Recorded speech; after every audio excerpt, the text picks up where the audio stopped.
I've been with my wife for 2 years. She has a 21-year-old son. I have a 14-year-old daughter from my previous marriage. My late wife passed away in 2014.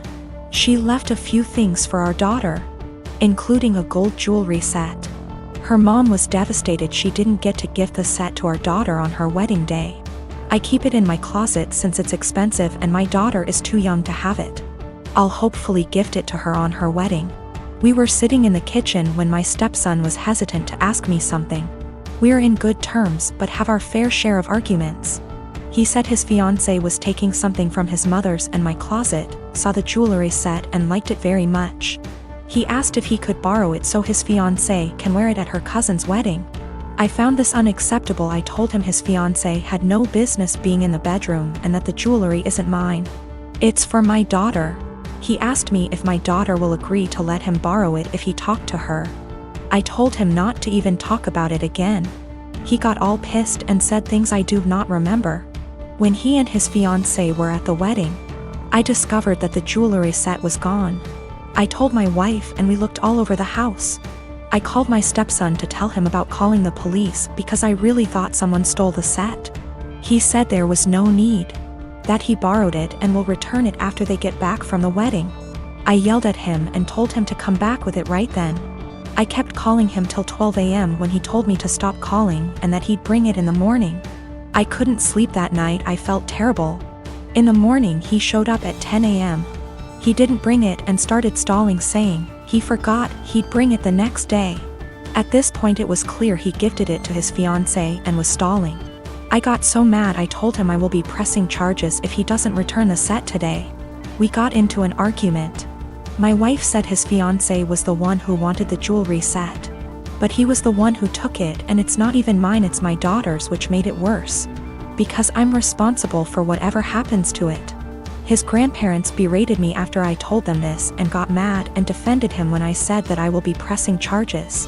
He stole and needed to be responsible for his actions. He didn't respond to my final calls, so now I've given him one last chance, and it's over. I pressed charges today. They're saying calling the police was extreme and cruel. They're all convincing me to back down. He was replying to me sarcastically when I said I'd get the authorities involved, and he didn't take me seriously.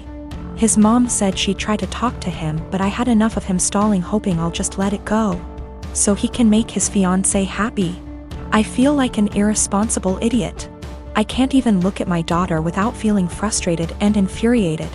I'm hurt, but what's worse is that this is my daughter's property that I couldn't take care of. My wife allows them into the room, although I told her not to several times. They're not kids and there should be some boundaries. I am 22, female, and I work full-time at a local steakhouse-style restaurant. There's a policy with the employees regarding free food based on the length of your shift, and the other day I was working a double, which meant I got 2 free meals, one at the end of my first shift and one at the end of my second. There are a few things we as employees can't pick for our free meals due to costs, but we still have access to nearly the entire menu.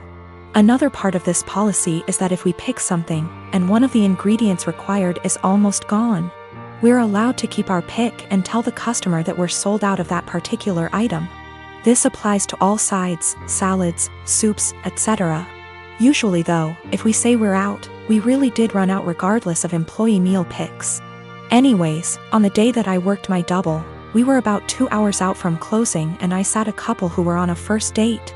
Just assuming by some things they said, plus he name-dropped a popular dating app. When they were ready to order their meals, the girl just so happened to ask for sirloin. But that was the cut I chose for my second meal and we were down to our last one. I apologized and told her that we were out, and the pouted and told me she would need another minute to decide. Her date shot me a dirty look and told me he needed more time now, too, so I went to check on my other tables. They seemed to be having a good date, laughing a lot and smiling. But they were immediately quiet and standoffish every time I checked on them, and interrupted me with, "Just the check, please," while I was asking if they'd like any dessert. I brushed it off, as it's not the first time I've had a rude customer, and brought them their bill. He wrote a big 0 on the tip line and a little note that read, "Thanks for ruining my date, hope your night sucks too." I told my co-workers during closing, who all agreed the guy was being an ass. But when I called up my dad the next day and the topic of work and those particular customers came up, he told me I should have been less selfish and just let the woman have the sirloin and that I should have picked something else. He told me they didn't handle it very well, but that young lady had probably been looking forward to that steak. You knew you could have given it to her and you didn't. I'm honestly a little disappointed in you. That really hurt my feelings and I've been wondering if I was actually in the wrong. I don't believe it was a money thing. The guy ordered a pretty expensive seafood dish and the girl had one of our pricier cocktails. The sirloin is not our cheapest steak option. Yes, I'm aware that it's a weird policy. But it's our policy and my bosses encourage employee satisfaction so that we can ensure customer satisfaction. I do not eat steak for free every day I work there. I have it once every 1 to 2 weeks. I got pregnant with my daughter Emma at 18. I lived at home and was going to college and working. When I got pregnant, my parents kicked me out and I had to move in with my ex. I dropped out of school and quit my job to take care of Emma because my ex told me he would support me. When I was 22, he was 24, he graduated law school. He told me I had to move out because he wanted to find a wife. My parents had forgiven me, so I moved in with them. We didn't have a court order, but we split custody pretty much 25/75 with me having more time. When Emma was 6, he married his now wife. She couldn't have any more kids and wanted Emma and her daughter to be sisters. Over the next 3 years, Emma spent less and less time with me. She'd throw a fit if I tried to pick her up. They gave her things I couldn't. When she was 8, she told me she hated me. I never blamed her for the lies her father put in her head, because even though I lived at home, I was in college and working and did my best to provide her for her, but obviously they could do more. They took me to court when she was 10 and surprise, the lawyer and his doctor wife with their $1 million home beat me in court. They painted me out to be this horrible parent and Emma backed them up. They got primary custody and I got visitation. But Emma refused to see me. I gave her money and gifts. But she didn't want me in her life. When I was 30, I met my husband. He is the most amazing man I have ever met. He's seen me struggle with this and been very supportive. He has a daughter Emma's age and a son who is 5 years younger. They lost their mom and were very welcoming and loving. They treated me like their mom. Emma made zero efforts to get to know my husband and stepkids. Emma and stepdaughter just graduated high school this past May. And my parents also recently passed and gave me their estate since I am an only child. I have decided to pay for my stepdaughter's entire college tuition and buy her a car, pay for an apartment. Emma contacted me a week ago and told me she missed me and wanted to see me. This shocked me seeing as we haven't talked in a year. We met up and she told me she heard my parents died and asked if she could have some money to pay for college. I was shocked and said, "Well, what about your dad and his wife?" She said, "My mom and dad want me to pay for this on my own to teach me responsibility and I believe I am entitled to money. Seeing as you ruined my life, I was very hurt and told her, after years of ignoring me and telling me I am not your mother, you demand money from me. I am not your wallet. My husband is telling me what I did was right, but my ex is telling me I'm a piece of shit and I owe this to her.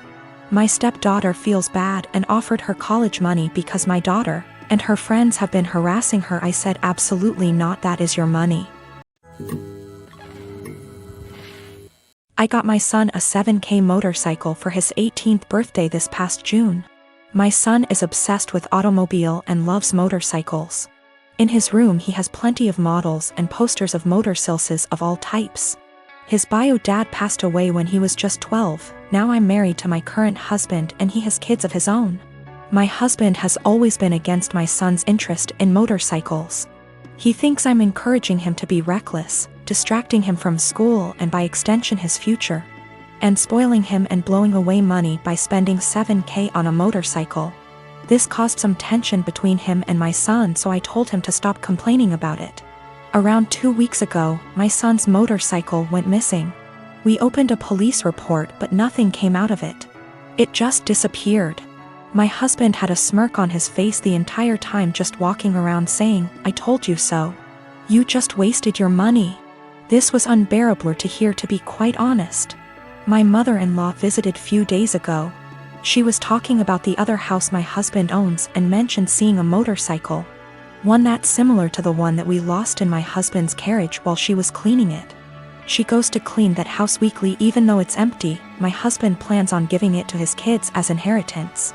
I was puzzled. I asked if she was certain, but she showed me a photo she took of it which confirmed that it was indeed my son's motorcycle. I immediately rushed to call my husband and confront him about it. He admitted that he took and hid the motorcycle in his garage as a last resort after me and his stepson kept brushing him, and his thoughts off about the $7,000 being spent on something unnecessary and that could cause issues. I blew up at him demanding he return it. He refused and told me he had been considering selling it and giving the money back to me so I could use it wisely this time. I told him I was serious and that I'd call the police. He literally said, "This is a family matter and cops can't do shit about it." I had enough. I called the cops soon as I ended the call with him. The motorcycle was found and returned. But my husband had to be taken in since there was an open file about the motorcycles going missing. He was let go eventually, but he was livid with me. He came home yelling about how awful what I did was and how crazy my behavior was. I refused to engage in the argument, but he told his entire family about it and they judged me for calling the police on my own husband, even though I already asked him to return it. He said he was just looking out for my son and that one day we'll realize that he was right, but only when it's too late. My son isn't speaking to me or my husband. I feel horrible about the whole situation and am starting to think I handled this the wrong way.